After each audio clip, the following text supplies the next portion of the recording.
আজকে অপ্রচলিত কিন্তু খুব গুরুত্বপূর্ণ একটা টপিক নিয়ে কথা বলবো। এই টপিকটা আমার আপনার সকলের জানা উচিত। আমরা সবকিছুই আমাদের পরিবারের নিরাপত্তার জন্য করি। আমরা একটু বেশি পরিশ্রম করি যেন আমরা আমাদের পরিবারকে ভালো রাখতে পারি। আমরা সঞ্চয় করি যেন আমাদের পরিবারের ভবিষ্যৎ নিরাপত্তা নিশ্চিত হয়। কিন্তু একবার কি ভেবে দেখেছেন, এই যে আমরা সঞ্চয় করছি সেই সঞ্চয়ের অর্থ তো লিমিটেড। যদি আমাদের কারো অকাল মৃত্যু হয় তাহলে পরিবারকে দেখবে কে? পরিবার কোথায় গিয়ে আর্থিক নিরাপত্তাটা পাবে? আমরা অনেক সময় পরিবারের নিরাপত্তার জন্য 10 বছর 5 বছর মেয়াদি বিভিন্ন ধরনের ডিপিএস করি। কিন্তু দেখুন, সেই ডিপিএস মেয়াদ পূর্তির পূর্বেই সেই ডিপিএস হোল্ডার বা অ্যাকাউন্ট হোল্ডার যদি মৃত্যুবরণ করেন, তাহলে যতটুকু অর্থ সঞ্চয় হয়েছে ঠিক ততটুকুই অর্থ ব্যাংক বা আপনি যে প্রতিষ্ঠানে ডিপিএস করছেন সেই প্রতিষ্ঠান আপনার পরিবারকে, অর্থাৎ আপনি যাকে নমিনেট করছেন তার হাতে বুঝিয়ে দিবে।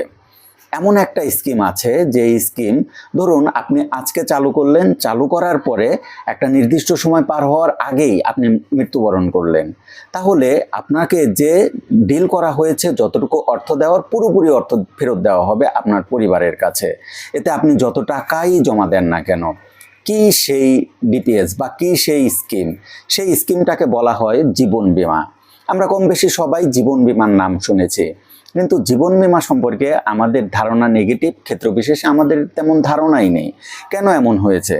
কেননা আমরা দেখেছি যে জীবন বীমা অনেক প্রাইভেট প্রতিষ্ঠান আছে যারা পরিচালনা করে, এবং যেহেতু এই বীমাগুলো একটু লং টার্মের জন্য হয়, মেয়াদ পূর্তির শেষে দেখা যায় সেই প্রতিষ্ঠানের অনেক প্রতিষ্ঠানকেই খুঁজে পাওয়া যায় না।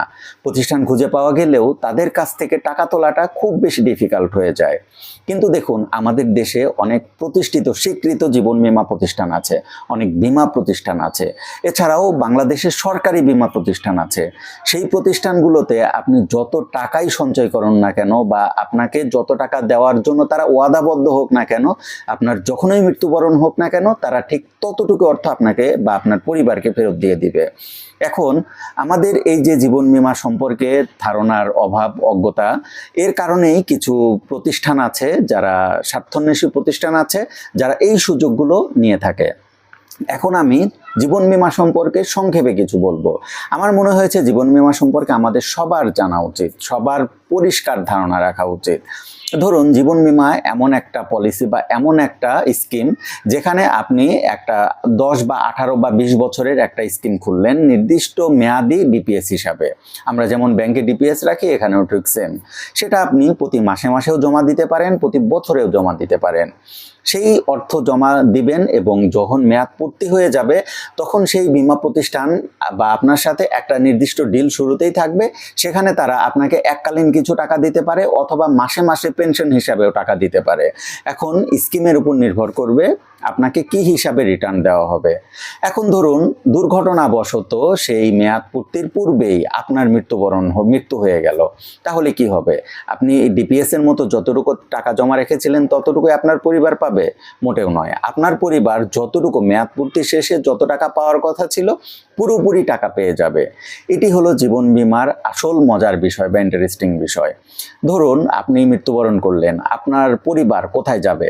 আর্থিক সুরক্ষা তখন সবচেয়ে বেশি গুরুত্বপূর্ণ। আমরা পরিবারের কথা ভেবেই কিন্তু এত সঞ্চয় করার চেষ্টা করছি, এত এক্সট্রা পরিশ্রম করার চেষ্টা করছি। এই কারণে আমার মনে হয়েছে আমাদের সকলের এই জীবন বীমা সম্পর্কে পরিষ্কার ধারণা রাখা উচিত। আমি আবারও আপনাদেরকে সতর্ক করে দিতে চাচ্ছি, আপনারা যদি জীবন বীমা করেন তাহলে স্বীকৃত এবং সরকারি যে প্রতিষ্ঠানগুলো আছে সেইগুলোতে জীবন বীমা করতে পারেন, বিশেষ করে জীবন বীমা কর্পোরেশন। তো আমি বীমা কর্তৃপক্ষের কেউ নয়, আর আপনারা বীমা করবেন সবাই নিজের ঝুঁকিতে, নিজের অ্যানালাইসিস কাজে লাগিয়ে করবেন। আমার শুধু মনে হয়েছে যে জীবন বীমা সম্পর্কে আমাদের সকলের যাওয়া উচিত। এখন আরেকটা বিষয়, যে জীবন বীমা কারা করতে পারবে? পেশা নির্বিশেষে আপনি যদি ইনকাম বা ইনকাম করতে পারেন তাহলে আপনাকে কর্মক্ষম আপনি সবাই করতে পারবেন জীবন বীমা। সেই ক্ষেত্রে আপনার নির্দিষ্ট একটা ডিল থাকবে যে আপনি প্রতি মাসে মাসে কত তত টাকা বিমা করবেন বা পলিসি জমা দিবেন। প্রতি মাসে মাসে জমা দিতে পারেন, এবং আপনি যদি চান যে বছরের প্রিমিয়ামটা আপনি একবারে জমা দিয়ে দিবেন, চাইলে সেটাও পারবেন। এখন এই বীমা প্রতিষ্ঠানে আরও কিছু সুবিধা আছে। অনেক বীমা প্রতিষ্ঠান আছে যারা আপনাকে নির্দিষ্ট মেয়াদ শেষে আপনাকে নির্দিষ্ট পরিমাণ লোন দিবে। তা আপনার যত টাকা জমা হবে সেই জমার 80% বা 90% আপনাকে লোন দিতে পারবে। এতে কি হবে, আপনি টাকা জমা ঠিকই রাখছেন, আপনার যদি হঠাৎ করে বড় অঙ্কের কোনো টাকা প্রয়োজন হয় তাহলে আপনি সেই বীমা প্রতিষ্ঠান থেকে লোন নিতে পারবেন নির্দিষ্ট মেয়াদের জন্য। এটাই ছিল মূলত জীবন বীমা সম্পর্কে বিস্তারিত। এছাড়াও জীবন বীমার আরও একটা সুযোগ সুবিধা আছে, আমি শুরুতে বলতে মিস্টেক করে ফেলেছি। সেটি হলো, আপনি যদি জীবন বীমা করেন তাহলে অনেক জীবন বীমা প্রতিষ্ঠান আপনাকে নির্দিষ্ট মেয়াদ পর পর নির্দিষ্ট মুনাফা আপনাকে প্রদান করবে। আপনার যতটুকু সঞ্চিত অর্থ সে ততটুকু তো ঠিকই থাকবে, এর পাশাপাশি আপনাকে মুনাফাও প্রদান করবে। এছাড়াও জীবন বীমা যদি আপনি করেন তাহলে 25%, খুব সম্ভবত 25% ট্যাক্স রিবেটও পেতে পারবেন। এটি ছিল জীবন বীমার বিস্তারিত। আপনাদের কার কার জীবন বীমা আছে এবং জীবন বীমা সম্পর্কে আপনাদের কি ধারণা, আর নতুন কিছু জানার থাকলে অবশ্যই কমেন্ট বক্সে কমেন্ট করবেন।